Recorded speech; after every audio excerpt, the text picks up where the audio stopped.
Una commedia fantastica, dark ma veramente divertente, e chiedo al regista come hai avuto questa brillante idea. Yeah, so I wanted to try and write something that was ambitious and going to be interesting, but also could be funny. And I had the idea for the assassin character first, which was I had this idea about a guy who would only kill people who wanted to die. And then I was trying to find a story for that character. And then one of my producers, Nick, said, I've been thinking about a character who wants to kill himself but can't bring himself to do it. And so we kind of put those two ideas together, and that was the start of Dead in a Week. Quindi non hai trovato un catalogo o cose simili in internet che magari proponevano? No, so that was kind of quite a difficult thing, was to try and come up with all these different ways that someone could kill themselves, and then ways in which they could fail to kill themselves, and still that to be truthful to the character in the build-up to those things, but then have a comedic outcome. It's actually quite a difficult balance to strike, yeah. Cos'è che vi ha fatto dire sì, che vi ha convinto e coinvolti in questo progetto? Sono due personaggi molto interessanti, e tu sei una donna, in realtà sei quella che gestisce un po' tutto, nel senso alla fine lo guidi, no? I think I was just so attracted to the story, to the writing, to the whole universe that was created in the telling of this story, and the ambition behind doing a comedy that was about something very serious but doing it in a very intelligent way. And I think that Ellie is such a fascinating character and such a fun character to sort of imagine how you would get into her mindset and how you would deliver that kind of element of seriousness and comedy. It was just a really exciting challenge, I think. Yeah. For me, it's because I got offered £150 million. It's definitely not that reason. I think we can all. No, the material for me just was very attractive. The character I connected with, and there was parts of the character that I'd never explored before.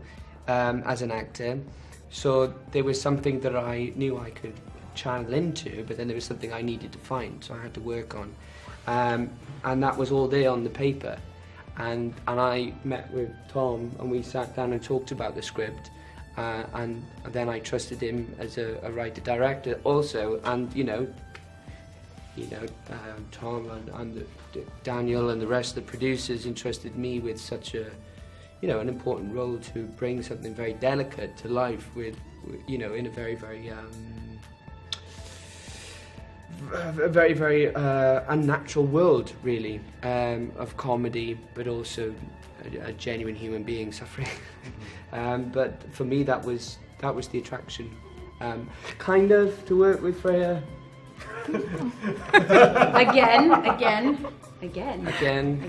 but in modern times.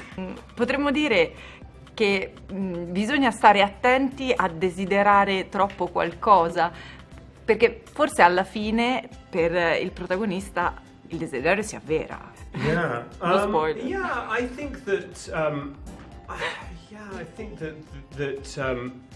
The end for me is very satisfying because.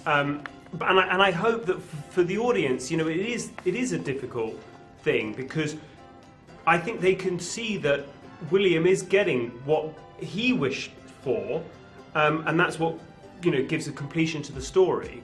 William's gone on this really big journey, and I think that we take the character on such a huge arc, and then to take him to that place where hopefully the audience is really empathising with him hopefully by the end.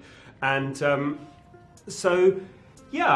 but I think that for me it's always been almost no matter what you think happens at the end, no matter what you think the outcome is, I think you can interpret the end as a positive ending, as a hopeful ending, no matter which way you come down on what happens.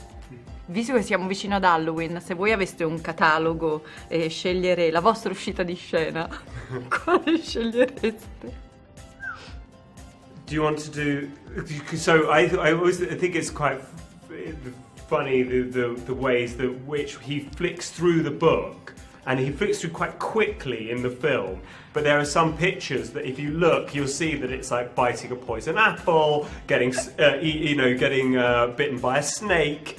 I mean, this kind of thing. I think that to have something. I don't know, like, I think I would probably choose something quite similar to William, but it's something which seems like it's very heroic. And once you pick beyond it, it actually is not very heroic at all.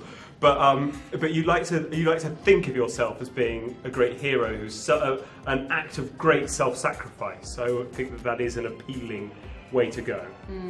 Yeah, I like in the film, you know, when Ellie's talking to William's character about why he chose that death in the catalogue, and you know, she's sort of saying nothing more interesting. Yeah. Could you not have found a more inventive ending? Well, the trouble is that the magazine he's been given, the options he's been given are based on his budget. Oh yes, you know, there's not much. I would love to see what other options were in other magazines. Yeah. Very true. Yeah. You know, like something. Yeah. Oh, definitely stung by a scorpion. Yeah. Yeah. Yeah. Drowned in slurry. Drowned in slurry. Yeah.